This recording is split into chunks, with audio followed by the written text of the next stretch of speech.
CZ has been pardoned by Trump. Maybe the bull market is back. I'm going to show you in this video how I managed to make $9,000 in a single day from the trade which we made to do with this news. And I'm also going to show you a small update to do with CZ. We're going to react to some content out there as well. There's some various opinions that people are giving regarding this. I'm going to give my own thoughts on that as well.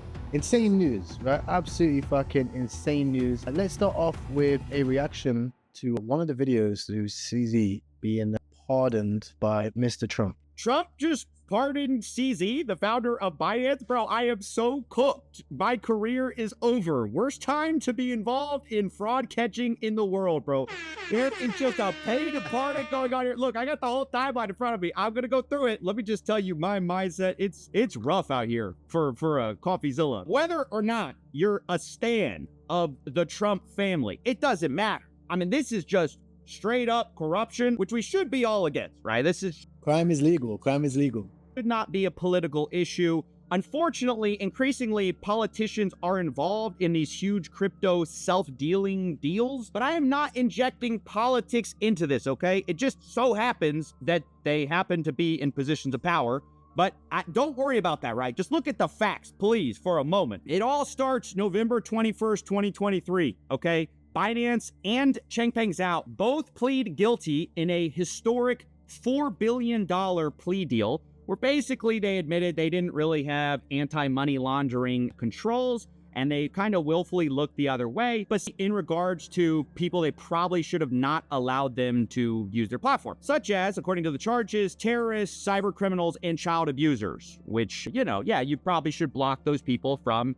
using your platform. Now, so if you didn't know, in the early days, the reason why CZ went to jail and the reason why Binance got sued very early was because KYC and AML on the platform was very low. So people from anywhere, unlike today, could access and use the platform. I'm sure wherever you're from, wherever you're based, you could barely even use Binance. You struggle to use it. It says, do all this KYC, or sometimes you can't even download the app. The reason for that is because of this. April 30th, 2024, Zhao is officially sentenced to 4 months of prison. And of course, a few months later, Donald Trump takes office, wins the presidency, okay? And while he's winning the presidency, he also announces the launch of something called World Liberty Financial, which is kind of their big crypto project entry. This will become important in a moment. But before we get to that, let's just talk about something that happens on March 12th, 2025. This is about a year after he gets sentenced to prison. All of a sudden, you have a big investor come in and put tons of money into Binance. It's a company called MGX, and they invest a $2 billion stake into Binance.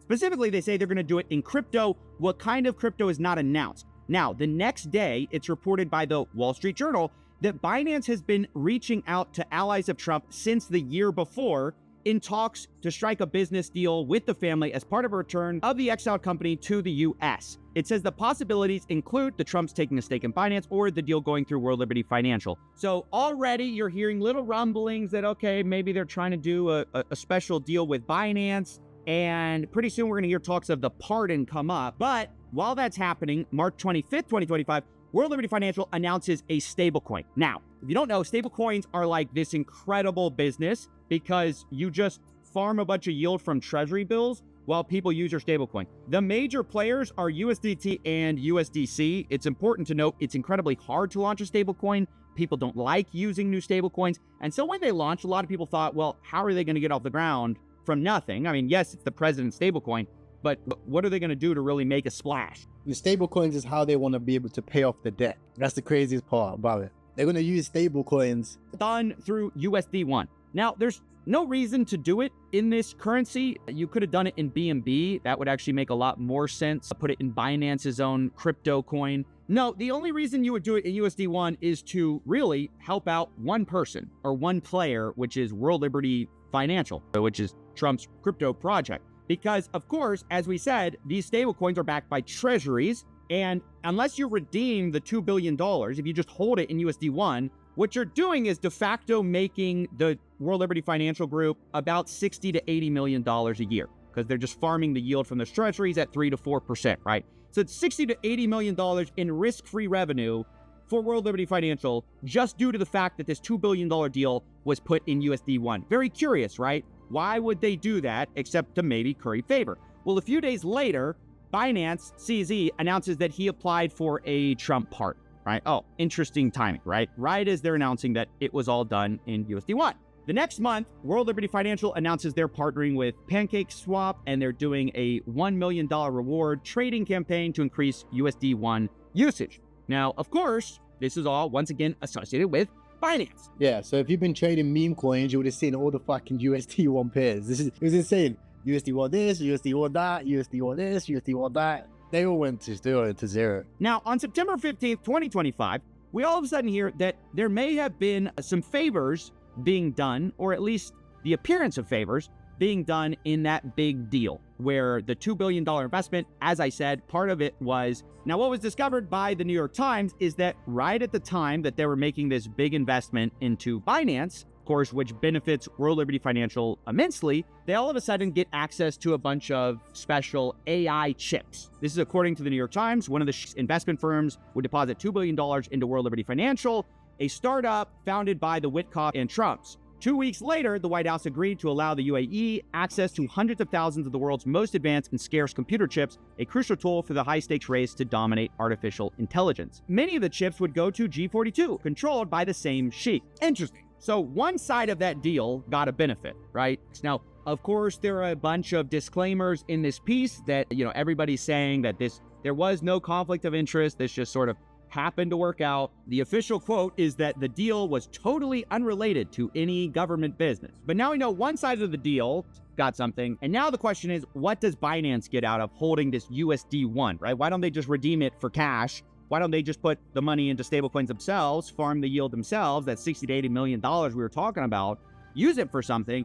Well, on October 11th, remember we had that hyper-liquid whale that we were saying, maybe insider trading with the whole timing up. Big winner. Timing of the liquid whale. This is a big winner. What a name. That we were saying maybe insider trading with the whole timing of the Trump tweet. Well, interestingly, they are linked to a Polymarket account called Big Winner 01. And a couple weeks ago, they started betting on will Trump pardon Changpeng Zhao in 2025, which was a really kind of wild bet at the time, by the end of 2025, because there were only a couple months left, right? But then all of a sudden, of course, October 23rd, 2025, we get the last leg of this deal. Trump, of course, pardons convicted Binance founder. And it's important to note, once again, just like the MGX deal, the White House is, of course, denying that it had anything to do with some of these crypto deals. Instead, White House Press Secretary Caroline Leavitt says that Trump exercised his constitutional authority in issuing a pardon, who was prosecuted by the Biden administration and their war on cryptocurrency. The Biden administration's war on crypto is over. But again, what we saw is that the actual charges had nothing to do with politics. Instead, all the charges were related to anti-money laundering and allowing money to go to basically criminals. They had chats from the chief compliance officer of Binance noting that they should probably not allow money to Iran, Syria, Cuba, and Crimea. So yeah, they kind of had him dead to rights. That is why it was such a big deal. And now basically that's being kind of wiped away here. The Wall Street Journal first reported on the pardon, says it will likely pave the way for Binance, the world's largest crypto exchange, to return to the US after the company pled guilty. And really, my problem here is, okay, if you want to say, look, we're trying to do less of the crypto enforcement stuff, we're just trying to loosen controls, that's one thing. But to make the president's family such an obvious beneficiary is so crazy to me. I mean, it's even if you're a supporter of Trump, and that's fine, you got to call balls and strikes here. This is insane. It's an insane, corrupt move where it clearly benefits the president, and it clearly is just to make them even more money. It's just gross. I don't know what to say. I didn't even want to cover it because once again, it's politicians are involved and I hate talking about that stuff, but it is one of the biggest pardons ever of one of the biggest cases against one of the most important crypto people. And yeah, it just seems so blatantly corrupt. It's not just that you're pardoning CZ, it's that leading up to it, you're having deals to make money off of that pardon. I mean, you literally can just look at the market cap of USD1 and see the effect this deal has had on this coin. Before they put the investment into this, there was no interest almost in USD1. And all of a sudden, this giant spike is when there was this inorganic investment into USD1, right? By the So the funny thing is about Binance. USD1, let's actually have a look at the price of USD1, see how it's performing. So obviously USD1 is a stable coin. It's backed by what? It's backed by World Liberty Fi, and World Liberty Fi right now is having a little pump because of the pardon. But if you have a look at the long run, World Liberty Fi is down from all-time high about 60%. It was almost went as low as 90%. It's down about 60%. It might actually be a decent time to build a position on it, but it hasn't been performing as well as most people would think. And yeah, on the news of the pardon, obviously it has actually reversed okay, so it's not doing too bad, not doing too bad at all. But I want to show you this trade where I actually made $9,000 in a day from this news between a few different plays that we actually took. You see, on this day yesterday was when the news came out. We had $9,663.73 on this date, and I managed to do that by having no emotions or attachments to this types of stuff. You know, most people like CopyZilla, big old CopyZilla, they always want to be worried about this and that, but for me, I look at this like, I can't change this. It's not going to change my life. It's not going to affect anything. And if you want to change the world, you should look at changing yourself. That's the easiest way to have any impact in it. Most of the time it requires making some money. So with no emotion behind it, I knew that it was a big news event, and I went ahead and actually decided to trade 2 tokens. These are the 2 tokens which I made the most money from yesterday. One of them is Free Life. Now Free Life, I made $2,800 from this one. I actually invested with a little bit more size. I put about $5,000 in, and this was on the news of the announcement. Now 95% of tokens, they are going to end up at 0 naturally, right? Eventually. Because this is a news token, it's an announcement. There's no substance, there's no community, there's no reason for this token to last longer than a day or a few hours, okay? Which is fine. As long as you understand that, you can trade the volatility. There's many times and opportunities to trade that volatility. For example, from the lows to the highs, it came with 230%. There was plenty of opportunities where people were trading this thing from, 800K to 1.8 million. But me personally, I was trading this token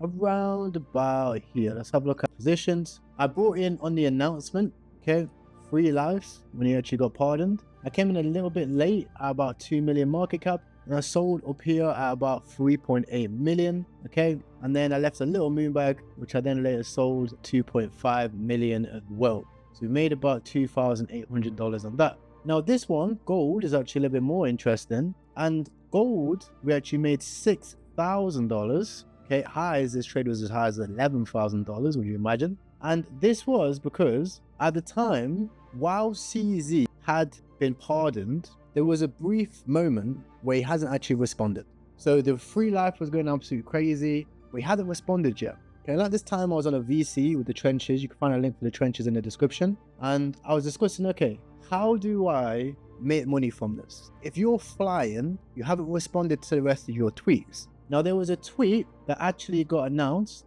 and this is from Peter Schiff. And Peter Schiff challenged CZ to a gold debate. Now you can see there's a big gap in the trade in the time of response. You can see 10:30, and then this was only 11 hours ago. So there's about 5 or 6 hours between that response. And at the time, you can see this token was going down only during this time, right? Because everybody else was, doing their own thing, trading whatever tokens they wanted to trade. Now, if you actually have a look, I'll remove all my tracking. I'll go in with my positions. You can see I was trading this token early, round trips a little bit, okay? And then I actually started to think, which was literally only about an hour or 2 before the announcement, okay? These 2 here were 2 like de-risk sells, so they weren't like big. Position was from about down here. I started to think, okay, he's probably going to reply. Okay, if he's going to go back, CZ actually put out a tweet and he said, I'm flying right now. I'm going to get and respond to everybody shortly. So I'm going to get back. I'm going to respond to everybody. More tweets coming soon, right? Should be here. The most desperate time to not have internet in a few hours. Thank you for all the congratulatory messages. We'll take some time to get through them all, but much appreciated. Okay. And then just before that, well, to be fair, even in this tweet, I don't know if it was this one, but he says, we'll take some time to get through all the messages. Okay. He put another tweet before this, but this one basically explains it. He basically says, I'm going to take some time to get through all the messages. If Peter Schiff is in your messages like this, and you go to, let's say, notifications, he's going to see a bunch of you're going to see like a bunch of verified messages, and the one with the most engagement is going to be up there first. So eventually he's going to reply to Peter Schiff naturally. Now the chart wasn't saying that. The chart was saying down only, and everybody else was selling. I don't know what people were doing, like just capitulating all the way down on this chart. Even I had to like start de-risking because the chart was just going down only. And then here is where I started to get max conviction. I started to think to myself, you know what, I'm going to double down. So this buy here, 0.2 BNB. This buy here, I also put another BNB right here. And as you can see, this is when I started to sell. I got some great sells on the way up. And then we cashed out pretty much about, well, yeah, $6,000, right? And this was actually on the announcement of the tweet, okay? And he responded to, as you probably seen a moment ago, and he responded and basically said, yeah, I'm down to run a meal. Says, yeah, I'm in the mood for it. As much as you want to voice against Bitcoin, you're always professional and not personal. I appreciate that. I can have a debate about it, right? Done. Just by being unemotional about the news and what's going on and what this person wants and what that person wants, just focusing on my own bag, I managed to make $9,000 in a day trading this news information. If you do want to learn how to do that, you see a video right here if you're watching on YouTube after, and a full tutorial and guide on how you can trade on BNB. These things happen all the time. We're trading all news, announcements, world, like anything that happens in and around the world, we're trading it. You can take advantage of it today, and ultimately you can hopefully make some money from it. Appreciate you guys. See you in the trenches.